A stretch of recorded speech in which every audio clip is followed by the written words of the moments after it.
Am I going to impose tariffs on the European Union? Absolutely. It means if you put tariffs on a lot of sectors, it will increase the costs and create inflation in the US. France has made a big move that's left both the US and the EU surprised. From cutting EV incentives to teaming up with China, these decisions are changing how global trade works.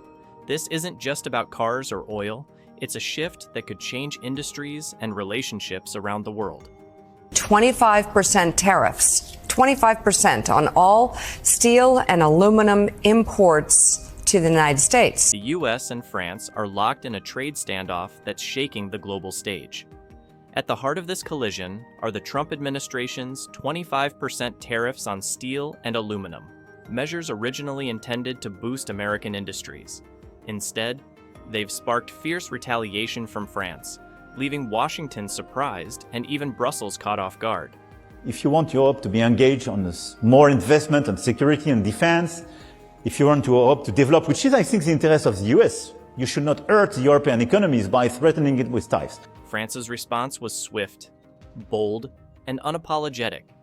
French Foreign Minister Jean-Noël Barrot didn't mince words when he declared, "France will not be bullied economically." This defiant tone marked the beginning of an economic counterstrike that went beyond diplomatic sparring. It signaled a recalibration of trade dynamics, one where France wouldn't simply absorb the blow, but would fight back. The impact of these tariffs is already rippling through France's key industries, particularly automotive and aerospace. These sectors are vital to both the French economy and Europe's industrial backbone. Steel and aluminum are the lifeblood of everything from cars to aircraft, and the added costs are starting to pile up. This isn't just a French problem either.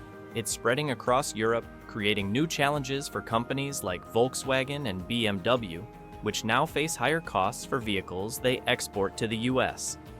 Doing this will hurt America really badly. For consumers, the implications are grim.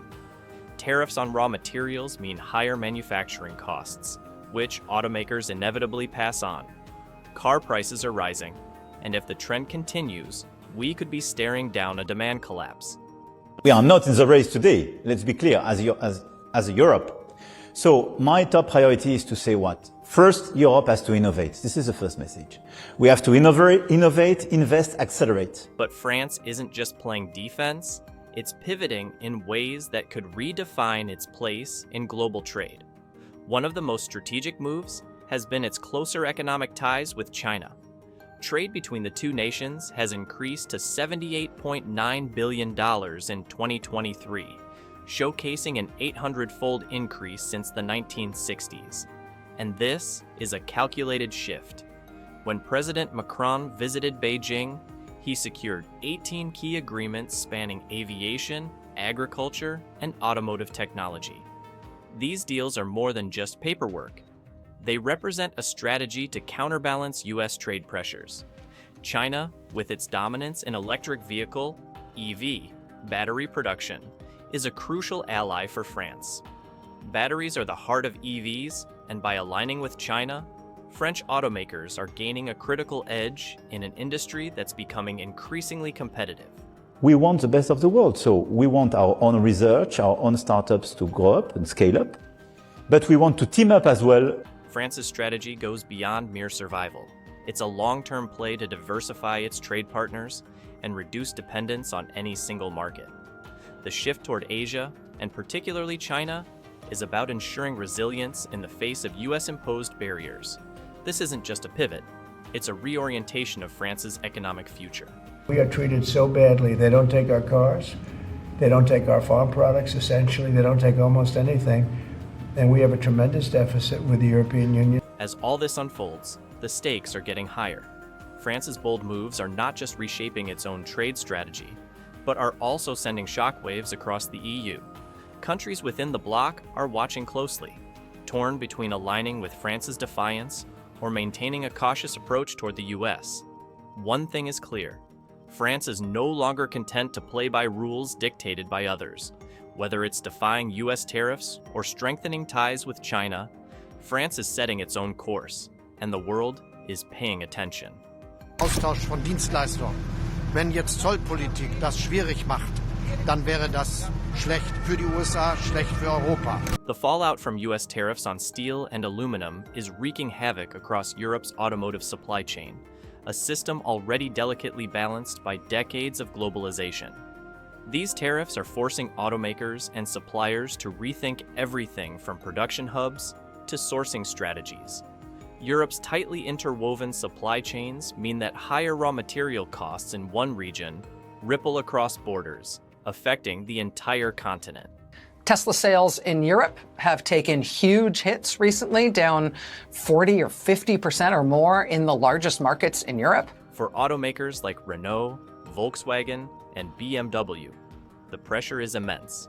Airbus CEO Guillaume Faury recently issued a stark warning, stating that the company may prioritize non-US customers to avoid the financial burden of these tariffs. Meanwhile, Tesla's shares has dropped in Europe too.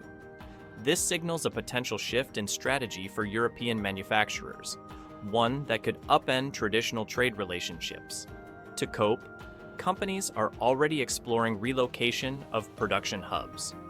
Eastern Europe, with its lower labor costs, is emerging as a potential fallback. Meanwhile, sourcing new material suppliers outside the US is becoming a critical strategy. The disruption is forcing automakers to rewrite their playbooks in real time, a costly and complex process that adds another layer of uncertainty to an already volatile industry. I think that we have to do everything to avoid this totally unnecessary and stupid tariff wars or trade wars. The European Union, watching these developments unfold, is not standing idly by. Brussels has signaled its readiness to retaliate with tariffs of its own if the US continues to escalate. While the exact measures are still being debated, the message is clear. Europe won't accept one-sided economic pressure without a fight. But retaliatory tariffs come with their own risks, potentially deepening the rift and further complicating supply chain logistics for industries already under strain. Meanwhile, in a move that caught everyone off guard, France slashed its environmental bonus for electric vehicles, EVs, in 2025.